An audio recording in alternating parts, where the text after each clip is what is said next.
Brought to you by KR Mangalam University. We provide you the platform to turn your dreams into reality. Give wings to your aspirations with KR Mangalam University. नमस्कार दोस्तों, आप crime तक देख रहे हैं। बात करते हैं जिस तरह से देर रात हमले किए गए, पाकिस्तान की तरफ से 26 जगह पर हमले किए गए। इसके अलावा जो भारत ने 4 जो बेस कैंप है, आर्मी बेस कैंप, वो तबाह कर दिए हैं और इसको लेकर एमई की एक प्रेस कॉन्फ्रेंस हुई है जिसमें तमाम जानकारियां दी गई हैं। हमारे साथ अश्वनी मौजूद है। अश्वनी, क्या क्या जानकारी है, कौन कौन से वो एयर बेस है जिसको तबाह किया गया? जैसे इन्होंने अभी तक बताया है, जो अवंतीपुर है, स्कूल को टारगेट किया गया था, पंजाब का कुछ इलाका है जहां पर किया गया। इसके साथ ही सैन्य ठिकाना है, सिविल इंफ्रास्ट्रक्चर है और जहां जहां पर वेपन्स है हमारे, उसको इन्होंने बेसिकली टारगेट किया है और मिसाइल का इस्तेमाल किया है। ये प्रेस कॉन्फ्रेंस में पुष्टि कर दी गई है। इसके साथ ही आपको बता दूं कि जो ये लोग ने मिसाइल यूज़ किया था, पाक की ओर से एक वीडियो जारी किया गया है जिसमें इन्होंने बताया है कि फतेह 1 को कैसे इन्होंने इस्तेमाल किया है। इसके साथ ही अगर वीडियो देखेंगे तो उसमें वो चैंट करते नजर आते हैं, स्लोगन बोलते नजर आते हैं और बाकायदा डेट बताते हैं कि 10 तारीख को 12:05 पर ये मिसाइलें दागी गई है।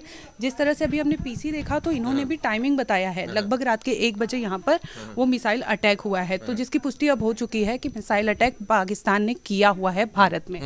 तो ये जो एग्जैक्ट जगह है, जो 4 आर्मी बेस कैंप हैं, हमने कौन सी मिसाइलों का इस्तेमाल किया? क्या इस तरह की ऑपरेशनल डिटेल्स अभी सामने आई? अभी ऑन गोइंग है पीसी, क्योंकि अभी चल ही रही है, तो हमने पूरा पीसी तो नहीं सुना है, लेकिन जो अभी तक का भारत की ओर से है, मिसाइल का इस्तेमाल भारत ने नहीं बताया कि अभी तक इन्होंने किया है। लेकिन ये ज़रूर खबर है कि उन्होंने जिस तरह से मिसाइल का यूज़ किया है तो भारत ने उसे नेस्तनाबूद कर दिया है। यानी उनका सक्सेस जो मिशन था, टारगेट था कि वेपन्स को डिस्ट्रॉय किया जाए, भारत की जगह जगह पे जो चीज़ें थी उसे डिस्ट्रॉय किया जाए और इसके साथ ही सिविलियंस पर भी अटैक हुआ है। जम्मू कश्मीर के राजौरी में आपको बता दें कि एक ऑफिसर्स हैं, उनकी शहीद होने की खबर आई है। इसके साथ ही 3 और लोग हैं जिनके शहीद होने की खबर आई है। इतना ही नहीं, जम्मू कश्मीर के अगर राजौरी की बात करूं मैं, तो कई जगहों को वहां पर निशाना साधा गया है। आप देखेंगे तो हॉस्पिटल है और कई ऐसी घरें हैं जहां पर लोगों को निकाल के सेफ जगह पे पहुंचाया गया है। बिल्कुल, यानी कि जो शेलिंग है वो लगातार पाकिस्तान की तरफ से जारी है और 26 जगहों पर जो है वो निशाना बनाया गया है। आपको अपडेट दे दूं, 4 जो आर्मी बेस कैंप है उनको तबाह कर दिया गया है। प्रवेश पांडे, 4 आर्मी बेस कैंप, ये अपने आप में बहुत बड़ा एक तरह से सेटबैक पाकिस्तान के लिए। हाँ, हमारे पास इसकी इन्फॉर्मेशन थी, हमने पहले वीडियो में बताया था, लेकिन अब ऑफिशियल कंफर्मेशन आ गया है एमईए की तरफ से और ये बड़ा अपडेट है। एक तरह से देखा जाए तो बार बार अंदर घुसने की कोशिश कर रहा है, मतलब किसी ना किसी तरीके से पाकिस्तान अपने एयरबेस का यूज़ कर रहा है और एयरबेस के थ्रू वो कल हमने एक खबर देखी थी, आपको याद होगा, कि वो अपने जो पैसेंजर फ्लाइट्स हैं उसको ढाल बना के वो अटैक कर रहा है। अब ये उसकी चीज़ें कारगर नहीं हुई। अब उसने क्या किया, सेम सिचुएशन में अब वो एकदम एंटी मतलब बहुत ज़्यादा रिटेलिएट के मूड में आ गया, तो उसने फतेह 2 मिसाइल का यूज़ कर दिया और ऑफिशियली उस चीज़ के बारे में बता रहा है। आप सोचिए 200 किलोमीटर दूर, भारत से 200 किलोमीटर दूर से, मतलब सॉरी, भारत में 200 किलोमीटर दूर सिरसा से पहले ही उसे मार गिराया गया और उसे डिस्ट्रॉय कर दिया गया। उसकी क्षमता भी ज़्यादा नहीं, 400 किलोमीटर की क्षमता है, जो कि हमारे टेरिटरी में अंदर इन्फिल्ट्रेट करना बहुत ज़्यादा ईजी नहीं है।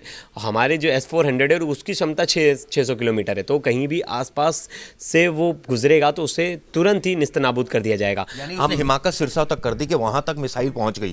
कहने का मतलब है दिल्ली से अगर सिरसा की बात करें तो 200 किलोमीटर है और वहां तक पहुंच गई। आपको बता दूं, रावलपिंडी, चकवाल, शोरकोट, यहाँ जो सैन्य ठिकाने थे उनको निशाना बनाया गया भारत की तरफ से। देखिए, जो हमारी पीसी चल रही है, प्रेस कॉन्फ्रेंस चल रही है, उसमें भी यही बताया जा रहा है कि जो पैसेंजर फ्लाइट्स थे उनको उन्होंने वो किया, ढाल बनाया, उसको ढाल बना के कि एक इंटरनेशनल मैसेज जाए, गलती से अगर भारत की कोई ड्रोन या कोई जाकर उस पर टकरा जाता है या ड्रोन से कोई अटैक होता है तो वो दुनिया को ये दिखाई कि देखिए हमारे तो पैसेंजर फ्लाइट्स को इन्होंने टारगेट। सेना ने भी कहा कि तोप से भी गोलीबारी की, इस तरह की जानकारी निकल कर रही है और पाकिस्तान की जो फतेह मिसाइल 1 है उसको भी ध्वस्त कर दिया भारत ने, इसका इस्तेमाल किया गया। दोनों फतेह 1 और फतेह 2 दोनों। और चिराग जी, रेगुलर सीज फायर हो रहा है जिस दिन से पुलवामा अटैक हुआ है उसके बाद से, लेकिन अब जो है उसमें टैंक्स भी शामिल हो गए हैं।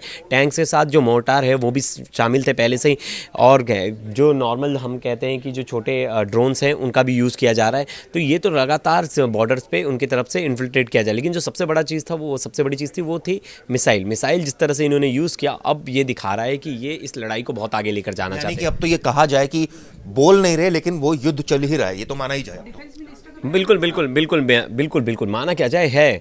कभी भी देखिए जो वॉर है कभी बोलकर शुरू नहीं होती, मतलब वो शुरू हो जाती है फिर पता चलता है कि उसका रूपरेखा क्या है। इसकी रूपरेखा पूरी तरह से उसी तरह की है कि ये अब लड़ाई जो है वो उस स्थिति में चली गई है कि एकदम आप कह सकते हैं एकदम पीक लेवल पर चला गया है। अब इसे वॉर कहना बहुत ही मतलब ऐसा नहीं होगा कि इसे वॉर कहना गलत होगा, अब ये वॉर वाले सिचुएशन में है। तो पाकिस्तान को करारा जवाब दिया गया है, जैसे मैंने आपको बताया कि इन्होंने चलाया ऑपरेशन बुनियाल उल मरसूस। आप सोचिए ये एक ऑपरेशन चलाया पाकिस्तान ने जिसको नाकाम कर दिया है, भारी नुकसान हुआ है, मिसाइल तक हमले कर दिए। सोचिए फतेह 1 जो मिसाइल है उसका इस्तेमाल किया गया, सिरसा के पास उसका मलबा मिला, यानी दिल्ली से सिर्फ 200 किलोमीटर दूर तक मिसाइल एक तरह से कहा जाए। श्रीनगर, अवंतीपुरा, इन तमाम जगहों पर सीज फायर वॉयलेशन लगातार हुआ। हमारा जो S-400 सिस्टम है वो पूरी तरह सुरक्षित है। कल एक फेक न्यूज़ फैलाई गई पाकिस्तानी मीडिया की तरफ से और पाकिस्तानी सरकार की तरफ से कि उन्होंने हमारा S-400 जो है S-400 है उसे निस्तनाबूद कर दिया, उसे ब्लास्ट कर दिया, लेकिन पूरी तरह से खबर फेक थी। हमारे S-400 नहीं, उनके फतेह 2 और फतेह 1 को मार गिराया है। तो ये जो वहाँ की मीडिया है और वहाँ की सरकार है जो खुले में आके वहाँ की आर्मी है वो झूठ बोल रही है, झूठ परोस रही है। उन्होंने यहाँ तक फेक वो कर दिया कि हमने इनके इतने सारे मिसाइल्स मार गिराए, लेकिन सबूत के नाम पे कुछ भी नहीं है। लेकिन हमारे पास सबूत के नाम पे उनका पूरा ढांचा है। फतेह 1 जो हमने मार गिराया उसका पूरा विजुअल हमने प्रवेश 2 दिन से हमने देखे थे कि रात में वो ड्रोन से अटैक कर रहे थे। कल उन्होंने मिसाइल का इस्तेमाल कर दिया और वो भी 1 बजे के बाद शुरू किया। हाँ मिसाइल का। और हमें इस बात की वो थी कि ये ऐसा कर सकते हैं, हमें भरोसा था कि ऐसा कर सकते हैं, क्योंकि पाकिस्तान के लिए कोई चीज़ भी बहुत हैरान करने वाली नहीं है। पाकिस्तान वो सब चीज़ कर सकता है जिसके बारे में आप प्रिडिक्ट नहीं कर सकते। मतलब हाई स्पीड मिसाइल का इस्तेमाल किया सेना की तरफ से, कहा गया है भारतीय सेना की तरफ से। इस खबर पर आप बने रहिए क्राइम तक के साथ और आपको अपडेट्स देते रहेंगे।